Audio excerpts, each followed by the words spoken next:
अरविंद केजरीवाल बुरी तरह से मुसीबत में फंसते दिखाई दे रहे हैं।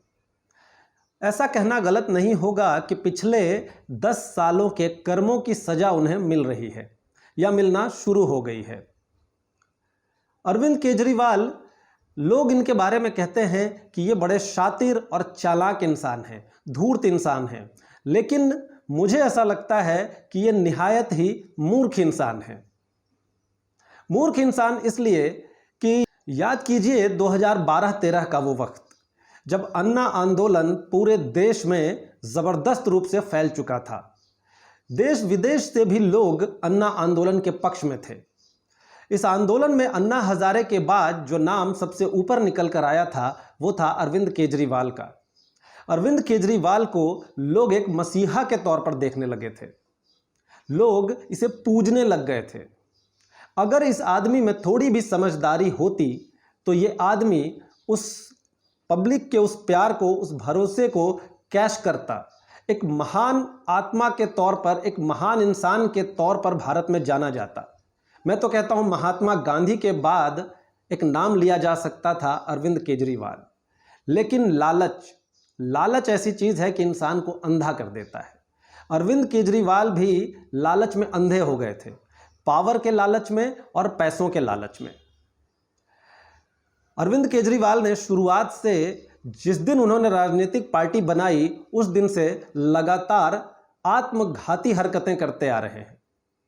सबसे पहले उन्होंने राजनीतिक पार्टी बनाई, चलो वहां तक बात ठीक थी। लेकिन राजनीतिक पार्टी बनाने के बाद जब उनके इरादे एक एक कर सामने आए तो उनके अपने लोगों ने ही उनका साथ छोड़ना शुरू कर दिया। चाहे वो कुमार विश्वास हो, चाहे वो किरण बेदी हो, चाहे वो प्रशांत भूषण हो, चाहे वो योगेंद्र यादव हो, ऐसे कई नाम हैं जो कि धीरे धीरे आम आदमी पार्टी का साथ, अरविंद केजरीवाल का साथ छोड़कर जाते रहे।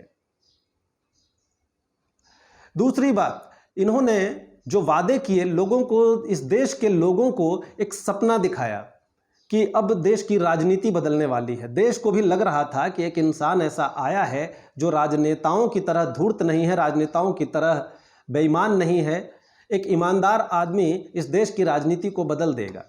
लेकिन अरविंद केजरीवाल ने जनता के इस भरोसे को बहुत ही जल्दी तोड़ दिया।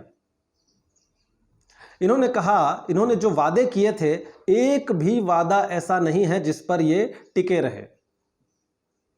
इन्होंने सबसे पहले कहा कि मुझे गाड़ी नहीं चाहिए, मुझे बंगला नहीं चाहिए, मुझे वीआईपी कल्चर नहीं चाहिए। ये सारी चीज़ें धीरे धीरे अरविंद केजरीवाल भूल गए और उन सब चीज़ों को अपना लिया जिसके लिए ये ना बोला करते थे और दूसरों को उसके लिए गालियां दिया करते थे।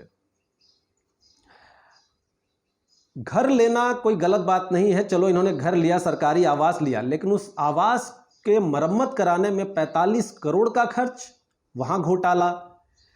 जब जनता इन्हें मान रही थी, जब जनता इन्हें एक मसीहा के तौर पर देख रही थी, तो इनके पास देश विदेश से चंदे आ रहे थे। जब लोगों ने इनकी सच्चाई जानना शुरू किया और चंदा देने से हाथ पीछे खींच लिया, तो अरविंद केजरीवाल ने पैसे बनाने का नया तरीका निकाला। इन्होंने शराब नीति बनाई और उसमें भी बड़ा घोटाला कर दिया। उसके बाद भी ये जनता को ये बताने की कोशिश करते रहे कि नरेंद्र मोदी उनसे डरते हैं और इसलिए वो उन्हें और उनके लोगों को जेल में डाल रहे हैं। भाई, इस देश में अदालतें हैं, अदालत नरेंद्र मोदी के कहने पर नहीं चलती, और अगर चलती भी है तो अंदर उन्हें ही कर सकती है जिनके खिलाफ कोई सबूत मिलता है, कुछ गलत काम के प्रूफ मिलते हैं, सबूत मिलता है, तभी वो अंदर करते हैं। अब जनता, आम भोली भाली जनता को आप ये बरगला रहे हैं कि नरेंद्र मोदी आपसे डरते हैं इसलिए आपको अंदर करा रहे हैं।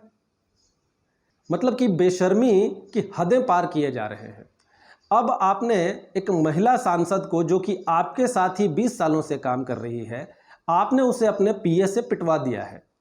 हालांकि वहाँ क्या हुआ है अभी बहुत गहरी बात है, बहुत सारी बातें अभी निकल कर आनी है, कुछ बातें तो तय है कि निकल कर नहीं आएंगी, लेकिन जो कुछ भी वहाँ हुआ है वह एक घिनौनापन है। ऐसा नहीं है कि वो बुरा काम है, घिनौनापन है। आपने एक महिला को बुरी तरीके से पिटवाया है। आप उसे वहाँ से भगा देते, धक्के देकर भगा देते, वहाँ तक समझ में आता है, लेकिन आपने उसे बुरी तरीके से पिटवाया है। पिटवाने के बाद आप अगले दिन स्वीकार करते हैं कि उनके साथ गलत हुआ है और हम संज्ञान लेंगे। आपके संजय सिंह आकर कैमरे के सामने प्रेस कॉन्फ्रेंस करके कहते हैं। अगले दिन जिस पर इल्ज़ाम लगाया जा रहा है, जिस पर आप कार्रवाई करने की बात कर रहे हैं, उसे अपने साथ लेकर लखनऊ और न जाने कहाँ कहाँ घूम रहे होते हैं। तो इसका मतलब है कि आपको महिला के प्रति बिल्कुल भी कोई संवेदना नहीं थी। आपकी संवेदनाएं उस विभव कुमार के साथ थी जिसने महिला के साथ दुर्व्यवहार किया था, जिसने महिला की पिटाई की थी। उसके बाद अगले दिन आप यूटर्न ले लेते हैं, आप कहते हैं कि महिला बीजेपी की एजेंट है। अरे भगवान से डरो यार अरविंद केजरीवाल, भगवान से डरो, शर्म करो। कितना नीचे गिरोगे? नीचे गिरने की भी कोई सीमा होती है। अब आप अभी भी, और जब आपके पीए की गिरफ्तारी हो गई है तो अब आप कह रहे हो कि बीजेपी के दफ्तर जाएंगे और वहां पर हम कहेंगे कि हमें गिरफ्तार कर लो, हमें सबको अंदर कर दो। अरे आपको अब गिरफ्तार करने की ज़रूरत नहीं है। 1 जून तक ही आप बाहर की हवा खा रहे हो, 2 जून से आप खुद ही अंदर हो जाओगे। और बाकी जो आपके साथी जो दोषी हैं वो सब के सब एक एक करके अंदर होंगे, आप इंतज़ार कीजिए।